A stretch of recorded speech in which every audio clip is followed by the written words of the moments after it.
As far as good evening to all of you.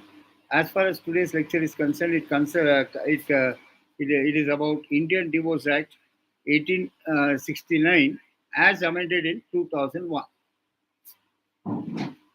The Indian Divorce Act of 1869 as amended in 2001.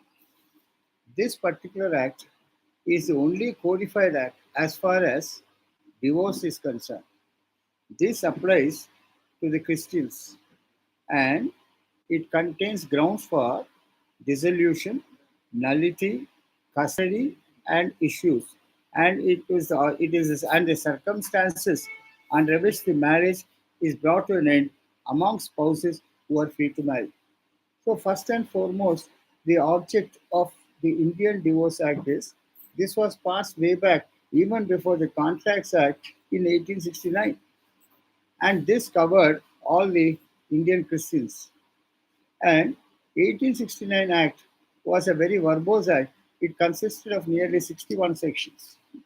As far as the Divorce Act is concerned, it is the only act of Christians which is codified. And the ignominy or the surprising thing of the word divorce is that it contains anything except divorce.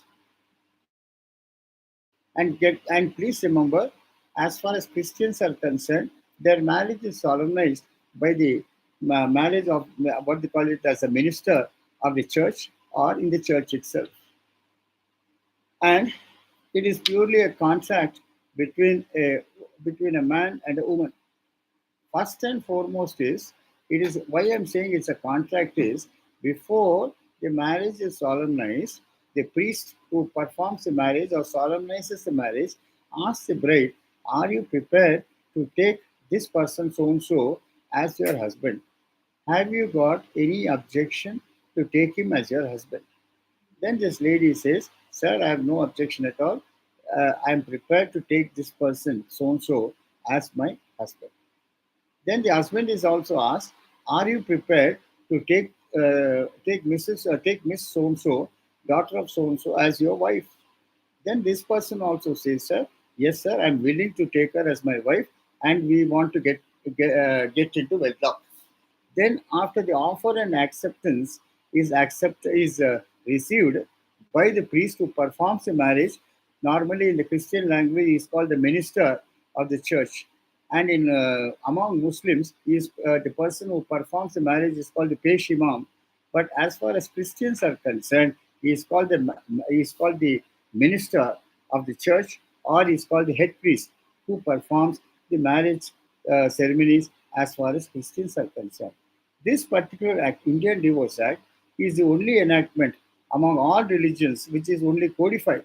The other acts, we have the Hindu Marriage Act, Special Marriage Act, Christian other acts also. There, the question of divorces are contained, no doubt, in the act, but it is not called the Hindu Divorce Act or the Muslim Divorce Act, or it is not called the Special Divorce Act. But this particular enactment of 1869 is called the Indian Divorce Act of 1869, and it covers all Christians. And it covers not only the marriages, restitution of conjugal rights, judicial separation, alimony, maintenance. Then the question is maintenance pendentility, and also the issue regarding the children and the rights of a woman who is separated from her husband to a dissolution. What are her rights in respect of her husband's property, how it devolves, how it is to be divided, and whether the lady who has been divorced is entitled for maintenance even after divorce till her remarriage. All these aspects are referred to in the old Act of Indian Divorce Act of 1869. This only first I'll go through the introduction and then come to the subject. Then what happened was there was lot of clamor among the Christian community. There they said, you have a separate enactment as far as Muslims are concerned. You have a separate enactment as far as Hindus are concerned. You have a separate enactment regarding the other communities But as far as Christians are concerned, we no doubt have no doubt have an act, but getting a divorce under the Christians was very very difficult under the Act of 1869. And please remember, even today, Christians are supposed to be conservatives as far as divorces are concerned. They don't encourage parties to separate. They try their best to see that they come together, they live happily. Even if any differences are there, they are patched up by the grassroots, and the differences are not allowed to multiply. And Christian church especially is very much against the divorce patterns. But please remember, things have changed. Things are changing from time to time. Moral values are changing from time to time. What was in the yesteryears is not today, and what will be today will not be in the coming years, and so on and so forth. People's mind have changed. The psyche has changed. The attitude has changed. The reason being that there is no more economic dependence as far as women are concerned towards the males. So what happens is, unless there's a mutual respect for each other, and there are compromises between each other, the question is a marriage will not stand. And more particularly after the IT has come in, what has happened is it has encouraged illicit relationship. It has encouraged disobedience. Disobedience. It has encouraged rift between the husband and wife. It has encouraged because of the working hours. Please remember, every wife would like a conjugal relationship. Every husband would like conjugal relationship. The wife works at odd hours. The husband works at odd hours. And by the time they come home, they are like dead ducks. And mostly they consume what they take this what is called burgers and pizzas and so on and so forth. There is no cooking at home. Children are neglected. So what happens is, naturally it irritates the elders of the family. They tell the woman, don't work. Why are you going to work? Please remember, your husband is earning quite sufficiently.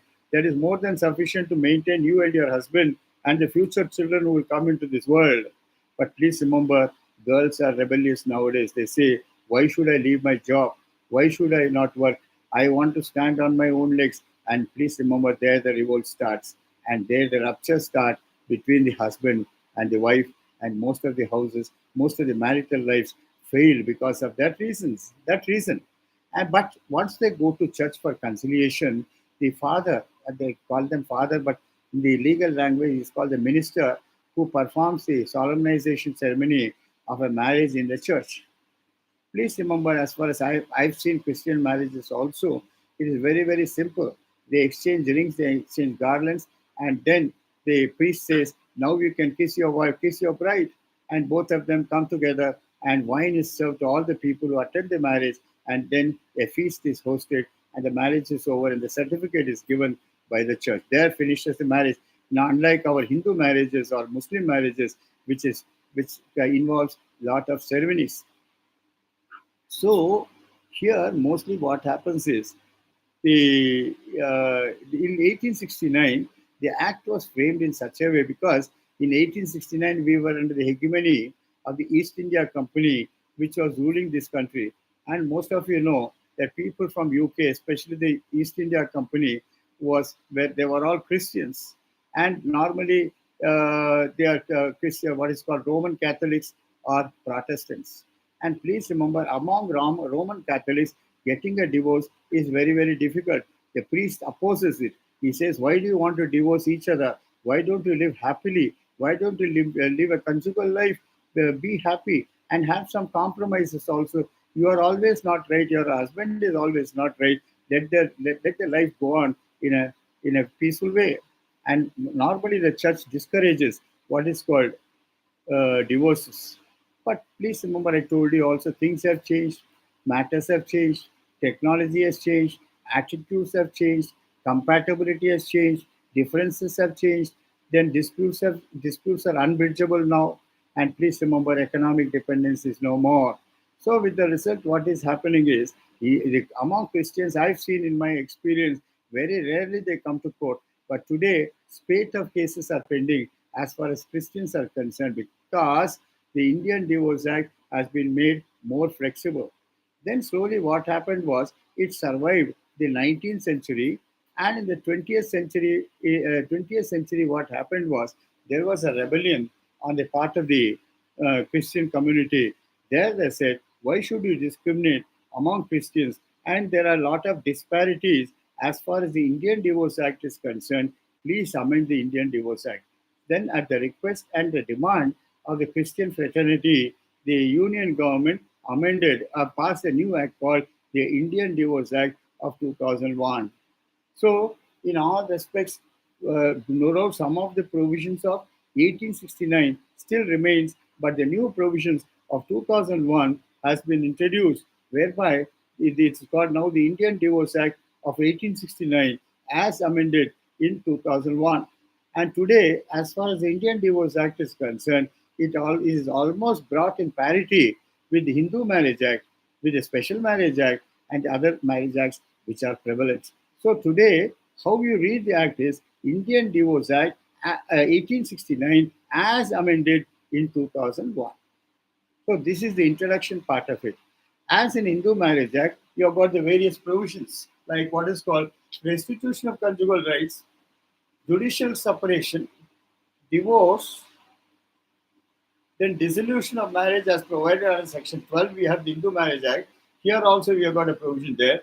Then there's a provision also made for pendency alimony, alimony payable pendency, that is during the pendency of a litigation, and how a permanent alimony has to be fixed.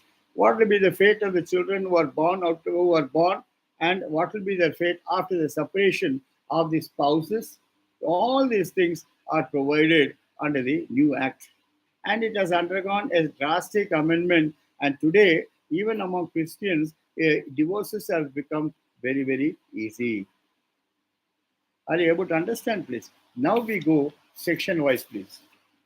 Here, please remember, normally when the spouses are separated, how the wealth of the husband has to be distributed, how the wealth of the wife has to be distributed, if it has to be distributed, in what proportion it has to be distributed, then what are the guidelines for that, and then future earnings. Suppose, let us say, future earnings are there, how alimony has to be fixed, how pendentility alimony has to be fixed, whether it is payable weekly or whether it's payable monthly, that has to be fixed. Then what will be the right of the wife once she gets separated from her husband, as far as her husband's property is concerned, to what extent she is entitled for a charge, or what is the percentage to which she is entitled to a share in the husband's property. And then this is, I again repeat, that this is the only law which is codified, that as far as the Christians are concerned, we have a separate law today called the Indian Divorce Act of 1869 as amended in 2001. Now we go into the part of jurisdiction, sir.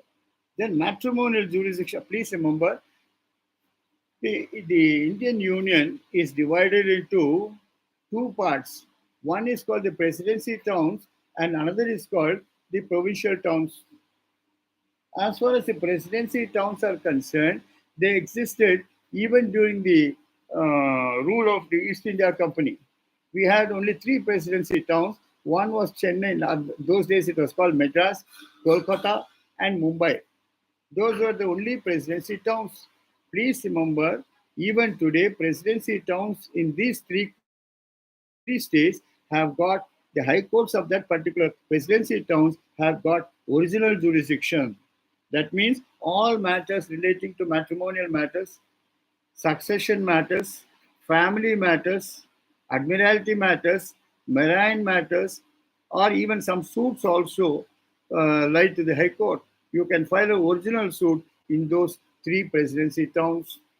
But as far as the provincial towns are concerned, like our Hyderabad, Andhra area, Karnataka, so on and so forth, we are not presidency states. We are called provincial states. So for us, the High Court has no jurisdiction as far as matrimonial matters are concerned, except on the appellate side. So matrimonial jurisdiction of the High Court, enforcement of decrees, pending suits, then extraordinary jurisdiction of the High Court, reference to High Court. Under the old Act, what was done is, suppose the Suppose a divorce matter is to be filed, it has to be filed in the High Court only. Suppose a restitution matter has to be filed, it has to be filed in the High Court only. Or if a judicial separation petition has to be filed, it should be filed in the High Court only. But what what has happened now is that jurisdiction which the High Court exercises is called extraordinary jurisdiction on the original side. But here, in the as far as all the suits which are pending, all the OPs that were pending, either to the before the establishment of the family courts, now all of them stood transferred to the family courts. Now the civil courts have no jurisdiction to try matrimonial matters, and that's the reason why Section 9 of the Civil Procedure Code says all suits of civil nature, except those expressly barred, can be filed in a civil court. So one of the things which is barred is the matrimonial jurisdiction. Once family courts are established in a particular state or in a particular city or in a particular district, only the matrimonial court is the family court and the proceedings lie to the family court. If any earlier proceedings were there before the family courts came into existence, they stood transferred to the family court for adjudication. Even the Indian Divorce Act, suppose you are in Hyderabad and a matter relates to Christians, and under the Indian Divorce Act, the family court is the competent court where the petition would lie for divorce, judicial separation, restitution of conjugal rights, or dissolution of marriage. Then the question is enforcement of decrees. Whatever decrees are passed by a family court or the High Court exercising extraordinary jurisdiction, they can be enforced and they can be implemented and they can be executed under the provisions of Order 21, Rule 32 CPC. Again, you don't have the execution provision in the matrimonial reliefs. Only thing is you'll have to go to the civil court and get it. Or you must speak in the even in the family court. You can file an application and get it executed. Then dissolution. I think this section 10 is the most important section which has been laid down, which has been incorporated, whereby it is said what are the grounds of dissolution of marriage, or in other words, what are the grounds for divorce? What are the grounds for divorce? What are the grounds in the Hindu Marriage Act, sir? Hindu Marriage Act, what is the section which deals with the divorce? It is section 13. In the same way, cruelty, physical cruelty, or mental cruelty. Second one is desertion. Third one is conversion from Christianity to any other religion. Fourth one is adultery. Fifth one is guilty of rape, sodomy, or bestiality, or guilty of bigamy, taking a second wife during the subsistence of the earlier marriage. Then all these grounds which are available to you under Section 13 of the Hindu Marriage Act has now been included in Section 10. So I'll just go with it in detail. So what are the question? What are the grounds on which you can ask? One is first one is cruelty. Then second one is person of unsound mind. Then third one is minors. Fourth one is taking. Then the question is then one minute.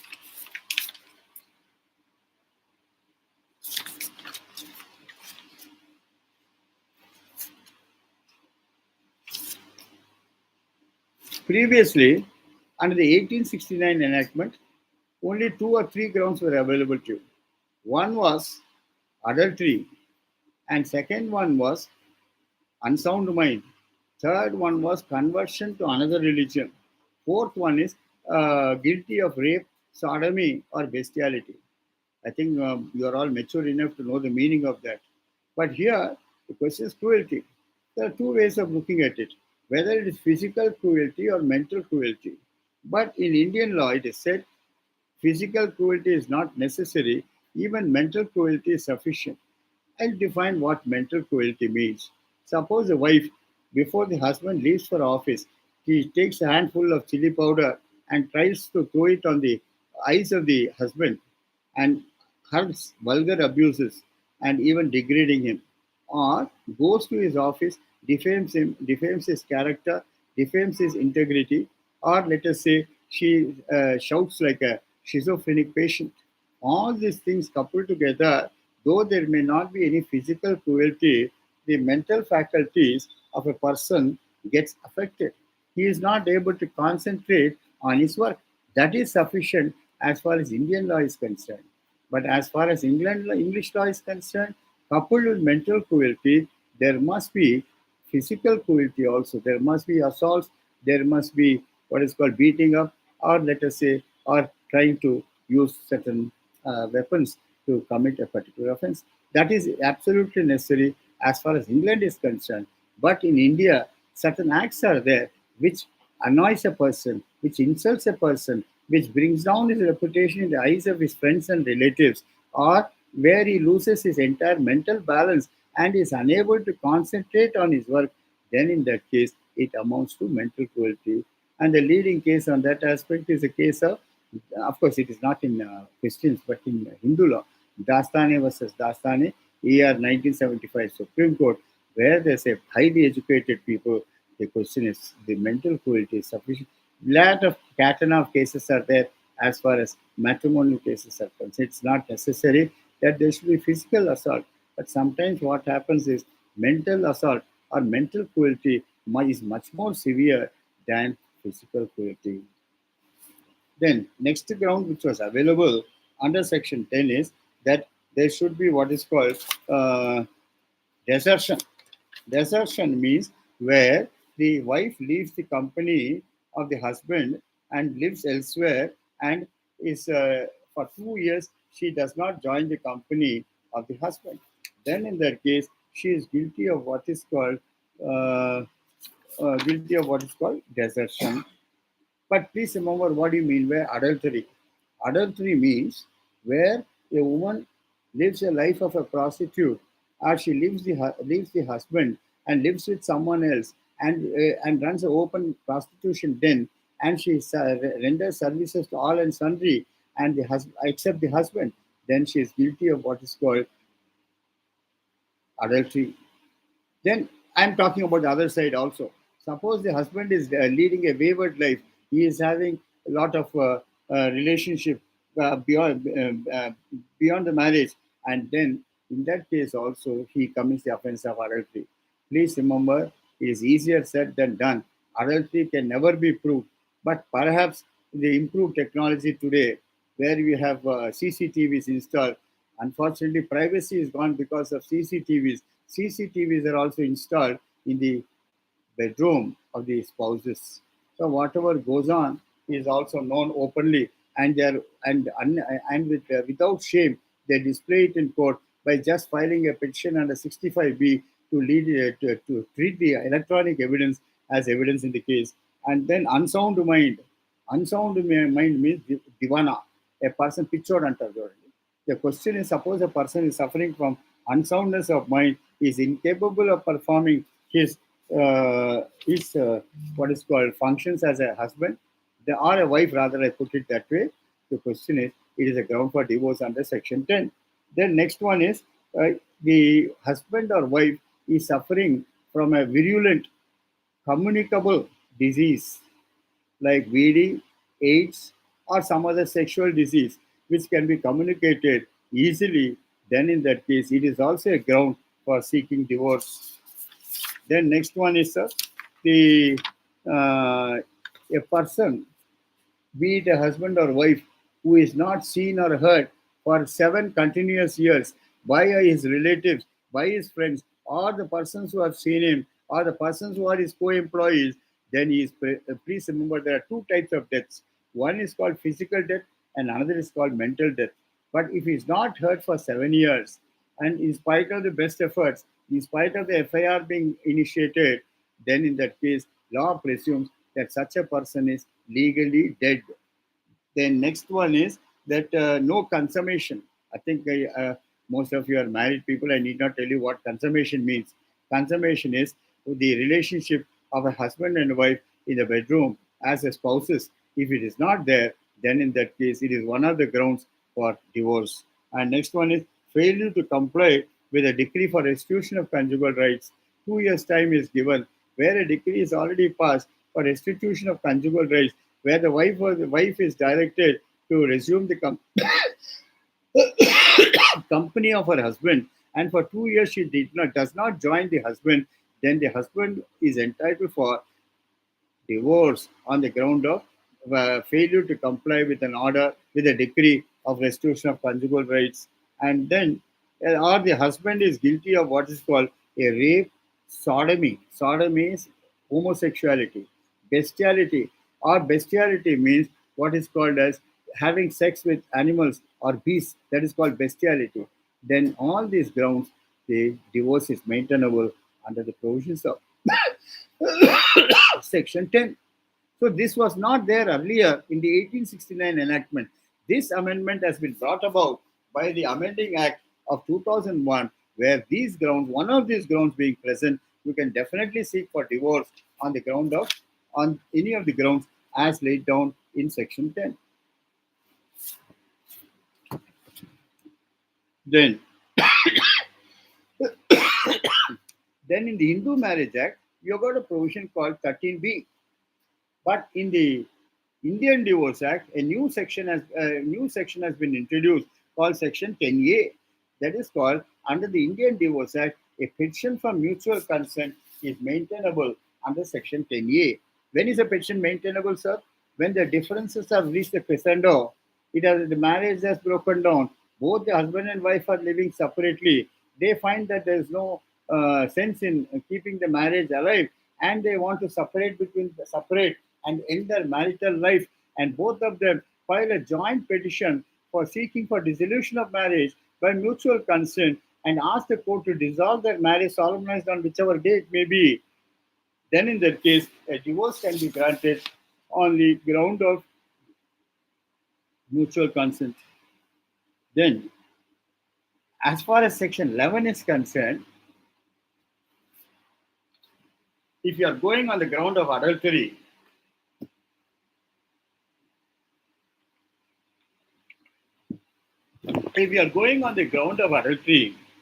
seeking divorce, the question is, you have got two words there, adulterer and adultrix. Adulterer means male, adultrix means female. Then in that case, in case you are going on that ground, the adulterer or the adultrix have to be pleaded as one of the parties as the co-respondent, and without impleading them, a petition is not maintainable on the ground of adultery. Then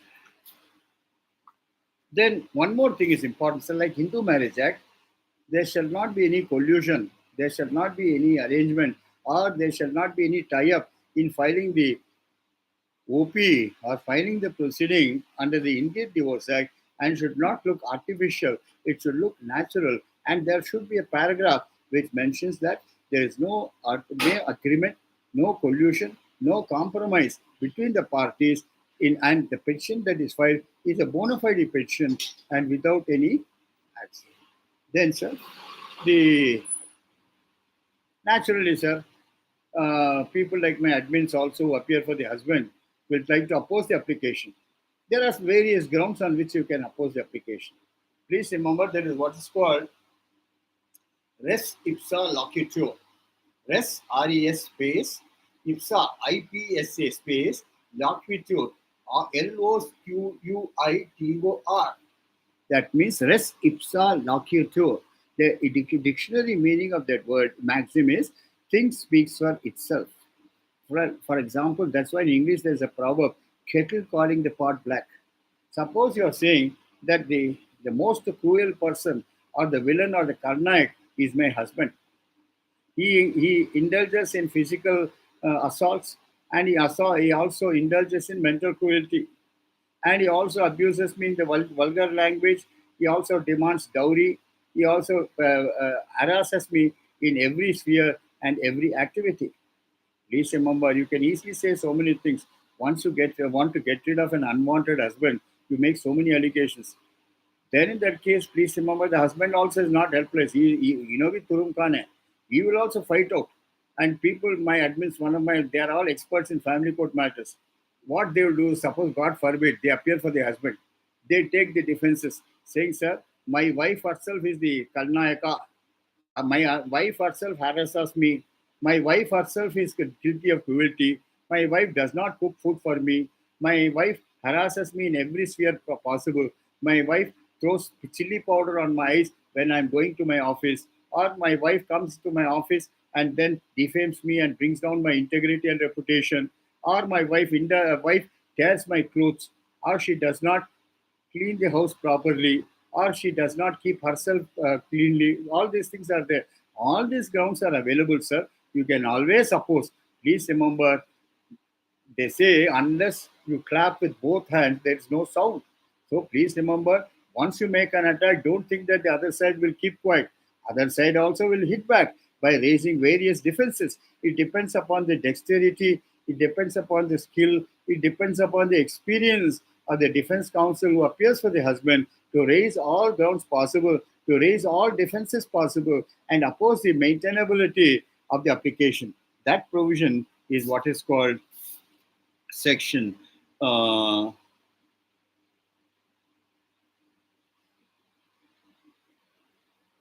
the question is adulterer to be made party, no pollution, dismissal, then to pronounce judgment by dissolving condemnation, relief in case of opposition. That is section 15. Then section 30, we'll come to section 12. Section 12 is like when you file a writ petition in the High Court, you say that this is my father, I do not have any other alternative or efficacious remedy except knocking at the doors of the High Court under the provisions of Article 226 of the Constitution. That paragraph you have to write. In the same way, in the Indian Divorce Act petition also, you have to say that there is no pollution, there is no arrangement, there is no fraud, or it is not an artificial petition. It is purely based on merits, facts, and documents. Then, once the defense is laid, the counter is filed by the husband or the wife, let us say. It will be heard threadbare. Please remember, cases are not disposed of on petitions and counters. No doubt it may be the basis, but the question is there will be under the provisions of the now it is called the Bharatiya Saksha Adhyan. The question of proper evidence has to be led, oral as well as documentary. And please remember, now the scope has also increased. Now the question is, even your even your laptop can be displayed in the court, and the pen drive can be given to the court. But there is a condition under 65B. You must that should be accompanied by a certificate issued under Section 65B for its admissibility. Even the cell phone, I think if you have seen the PMLA Act also, where the cell phones also were seized and certain messages were retrieved, which fixes a particular person. So the question is, once the counter is filed, the evidence is led in, the other side is given adequate opportunity of cross-examining the witness, trying to cross-examine and ask certain questions and take certain admissions, take certain contradictions, and take certain inconsistencies also, and bring it out in cross-examination. That's why I said when we were dealing with the evidence act, it says the aim of chief examination is to propound the case. Aim of cross-examination is to destroy the case of the adversary, fact by fact, document by document, and also admissions, contradictions, and inconsistencies which have to be brought on record. Then once the evidences are closed, then the court hears arguments on both sides. And then after that, the court allows the parties to file written arguments based on the oral submissions and the written submissions. The court proceeds to pronounce a judgment and decree as far as the matrimonial matters are concerned. And then if the court finds there are no causes, no reasons to allow the petition, it dismisses it under Section 13. Then, sir, power to pronounce decree for dissolution of marriage. Then the question is condonation also. But suppose let us say they say, Miya Bibi Raji to kya karega kazi. Sometimes, please remember, in our day-to-day life, so many things happen. Sometimes, I told you also, it is not always that the male is right. Sometimes the male also commits a mistake, but the male chauvinism doesn't permit him to admit his mistake. His wife gives him say and advice, don't do this, don't do that, and all. But the husband says, who are you to tell me? Then the question of differences start. But sometimes what happens is, మన గతి ఇంతే అని చెప్పేసి suppose both of them live together, then even if the petition is filed, the court condones any lapses committed by either side to the petition. Then relief in case of opposition. Suppose, let us say, the petition is vehemently opposed and the facts are also in favor of the respondent, facts are in favor of the wife, or facts are in favor of the husband. There are a lot of inconsistencies, there are a lot of contradictions, there are a lot of admissions. In that particular case, the court has no other alternative than to dismiss the OP that has been filed. Then decrease in case of opposition. Then next one is power of High Court to remove certain suits. Suppose, let us say, certain suits are filed which are not maintainable in the family court. Then in that particular case, the High Court has got the power to withdraw the suit from that particular court. Then question of nullity comes. I think as far as nullity is concerned, when is a nullity passed? Suppose there is a fraud, or suppose there is a deception, or suppose there is an undue influence, or suppose there is a misrepresentation, or suppose there is a coercion, or so many things, mistake, unilateral and bilateral.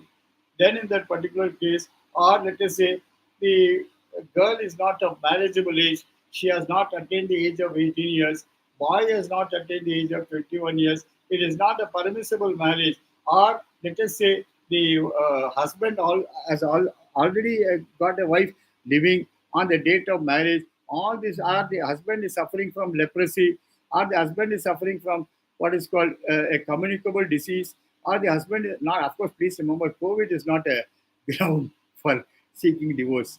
But the question is, he is of unsound mind, or he is having boots of insanity at some time. Then let us say he is fit for nothing fellow, he is not employed anywhere, or is guilty of sodomy, bestiality, or rape, or let us say it is dangerous to live with him. All these things, the question is if they are framed and alleged. Please remember, the marriage solemnized between the parties will be declared as null and void, and it will be, the marriage ties will be brought to full stop. Then section 19 is it speaks about what are the grounds you can take. Then the children of an annulled marriage. Please remember, due to the fault of the parents, due to the parents separating from themselves, due to the parents' ties being severed by a decree for divorce, the children born out of that wedlock should not suffer. Then in that case, their rights are safeguarded by the courts in the subsequent paragraphs. So this is as far as the nullity part of it is concerned, sir.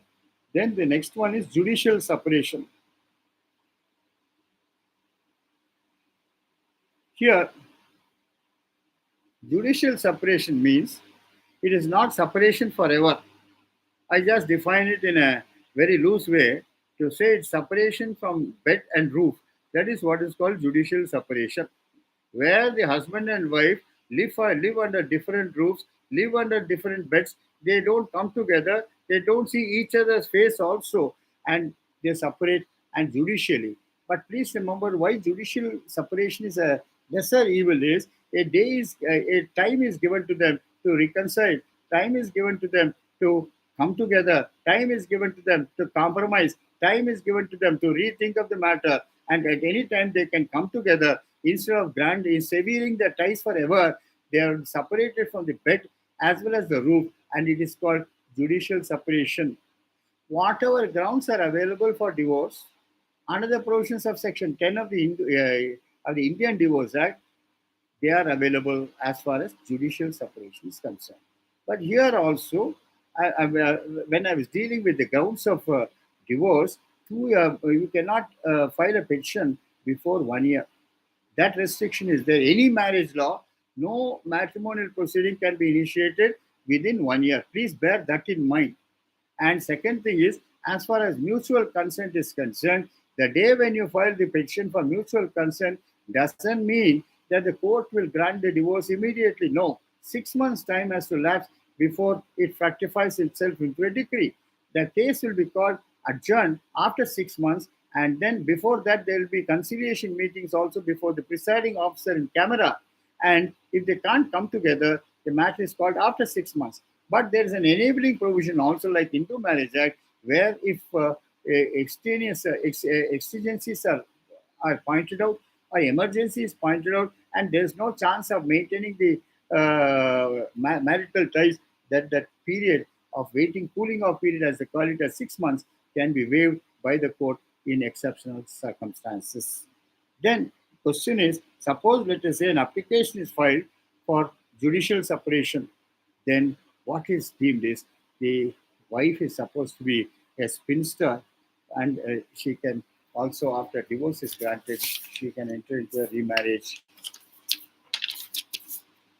Then, wife's legal position during continuation of the order.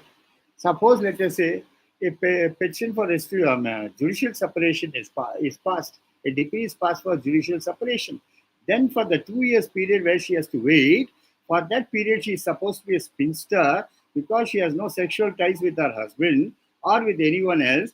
Then, in that case, and so long as the continuation of the order is concerned, so long as the decree for judicial separation is pending, she will definitely be entitled to all the benefits as as a wife, even in spite of the separation. Then, sir, we have got what is called Section 32, which deals with restitution of conjugal rights, or what is called the RCR, as you call it. RCR in Section 9 of the Hindu Marriage Act. Now, here in the Indian Divorce Act, it is saying Section 32. What do you mean by restitution of conjugal rights? Once you get married, you become husband and wife. Once you become husband and wife, you are entitled to perform certain duties. You are entitled to stay with your husband. You are entitled to perform the functions as a wife would function as per law. And then both of you should live together and enjoy your marital bliss. And suppose you fail in your duty, you go away to your parents' house, you don't return to your husband's house. The husband gives you a notice, even organizes panchayat to see that mediation also is organized, where he compels you to come to his house and stay with him, but you do not come. Then, in that case, if you are able to prove and establish that the wife has withdrawn from your company without any just and sufficient cause, the court passes a decree for what is called restitution of conjugal rights. I could tell you with my experience, sir, this restitution of conjugal rights, though a decree is passed, it is very difficult for the court to administer or to implement these restitution matters. Why? Because sometimes what Yeramokam Pedamokam antaru chundi Telugulo. Both of them live in the same bedroom. Both of them have the two cots, but they don't have the conjugal bliss. So there is no question of physical relationship between the parties, though they live under the same roof. And sometimes what happens is the wife does not come to the house of the husband on some pretext or the other. That's the reason why I told you, normally in matrimonial matters, if you are the advocate, then you have to try to settle the matter, try to patch up the matter, try to see that the husband and wife come together and they live a happy married life. Don't try to break the ties immediately. Please remember, you will be committing the greatest sin if you break a marriage or if you break the relationship of a man and a woman. But sometimes it comes to a crescendo where the wife doesn't listen, the husband also doesn't listen. Then in the karma, we can't help it. But restitution of conjugal rights means where a person, without any just and sufficient cause, withdraws from the company of the other spouse and lives separately, and in spite of the best efforts of the husband, the wife does not come. Or I'm putting it the other way also, the wife also, the marital relationship is not resumed, a decree can be passed for restitution of conjugal rights. But you can ask me, sir, what are the defenses that are open? Please remember, the wife can always say, sir, he is assaulting me physically and mentally. He is demanding extra dowry. He is trying to ask me, he is trying to demand, go and get money from your parents, or if not, or try to buy me a new car, especially BMW or Mercedes Benz, or try ask your father to purchase me a duplex house, so on and so forth. His demands are increasing. Then in that case, sir, my parents have already given whatever they had at the time of marriage, and it's not possible for me to pressurize my parents to give anything more.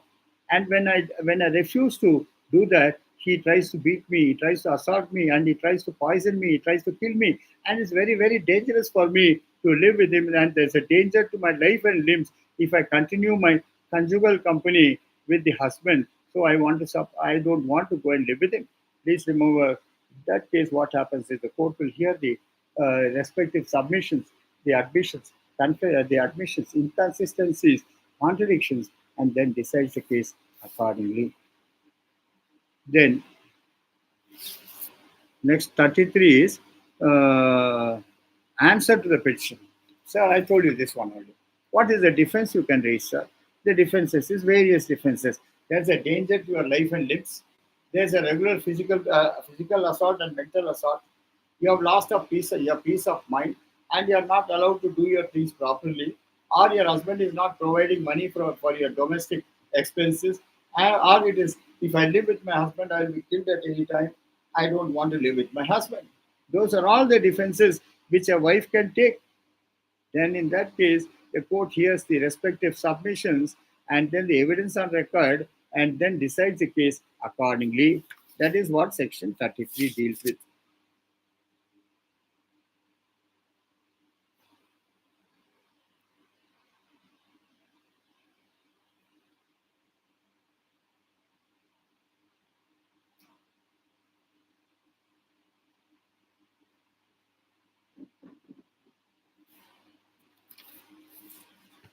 We have got still about 30 sections to be completed. Wherever possible, I'm comparing the old act with the new act. And please remember, though the 1869 act is there, now today what is followed in courts and the real practice is the act of 2001. Now the interaction period starts, please.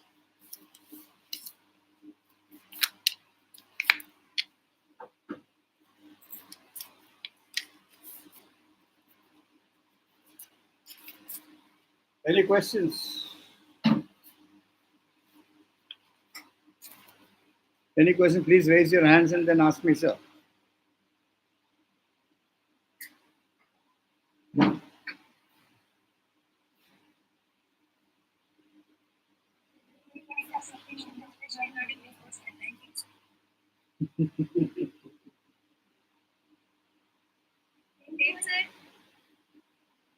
doubts? That's what I'm saying. Perhaps all of you are intoxicated with my knowledge, with my teaching. Avkala Malaya says. I think perhaps all of you must have taken Scotch whiskey. Adagandi, what's Malaya. Yes, Mr. Malaya.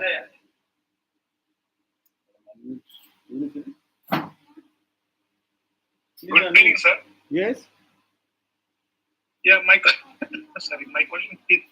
question is, Yes, sir. so wife and husband, they both are belongs to different state.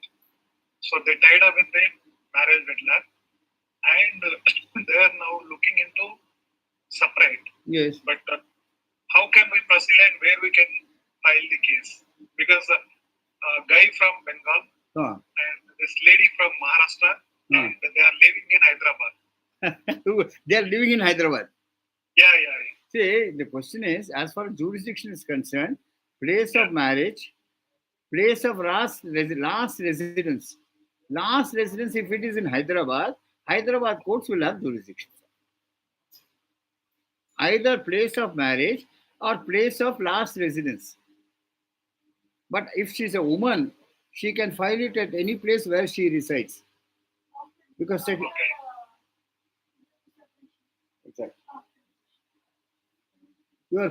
Your doubt is clear, sir. Last residence is taken, sir. Last residence means they are living in Hyderabad only. So Hyderabad courts will have jurisdiction, sir. In the petition, you must make it clear. Okay. But we can file Hyderabad or they can file it in Bengal? You can file it, but where are you staying, sir, as an advocate? I am staying in Hyderabad. If you are staying in Hyderabad, retain your client here so that you get your fees. so my question, because so tomorrow if we file in Hyderabad, so whether this case will move again transfer to No, sir, but that woman has got a right under section 9. If it's a Hindu Marriage Act, under section 19, she can say that it's dangerous for me to come to Hyderabad. I'm more at home at Bengal because I'm a resident of Bengal. And please remember, the Supreme Court also is very, very liberal. Whenever a lady files it, they immediately transfer it because section 19 gives a protection to a woman. Even maintenance case also she can file wherever she is. Gender justice. Okay. In that case, again, we have to travel Maharashtra, sir. అందుకే మీరు if you want to retain your client, file it in Hyderabad.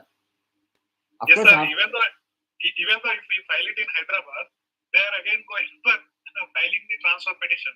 Then it will transfer to Maharashtra. Then I have to travel to Maharashtra. That is a biggest challenge, right? you travel intercity, sir. Yes, sir. If you are traveling, file it in Maharashtra. That's all. Okay, sir. Okay, sir. Mr. Ramana. Thank you, sir.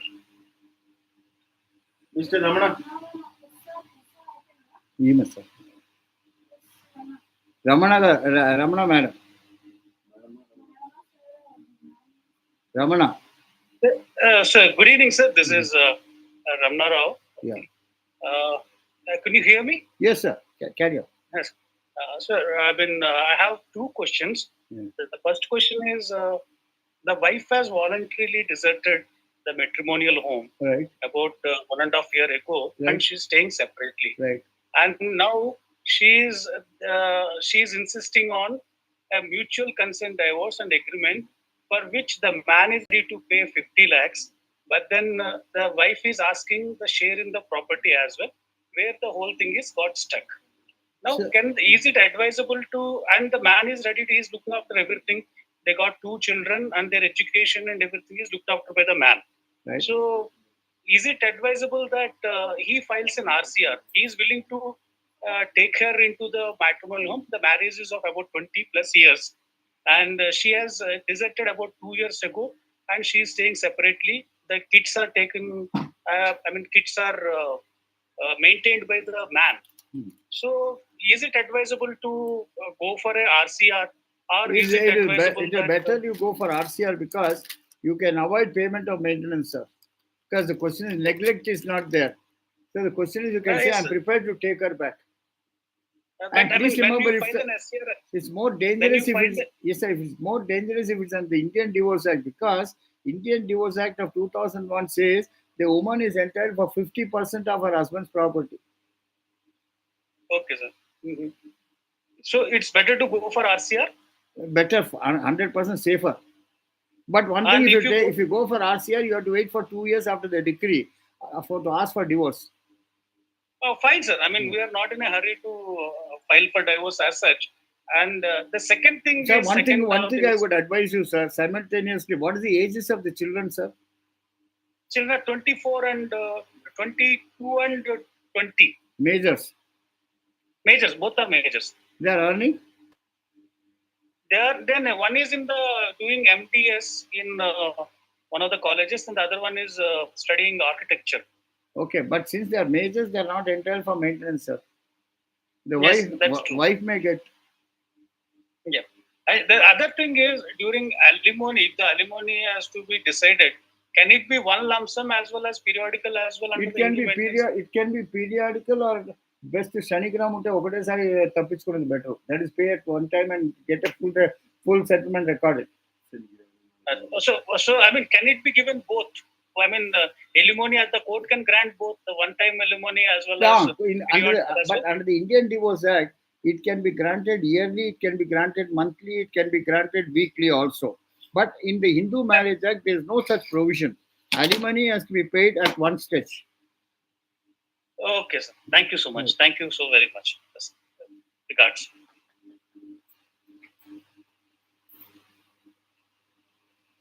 Mr. SR.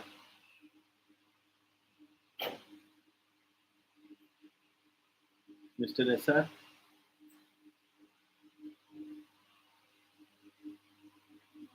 Chalo. I hope everybody is good with this. Can we conclude the class for today? Any more questions, please? Shall we conclude the class for today? See you tomorrow again.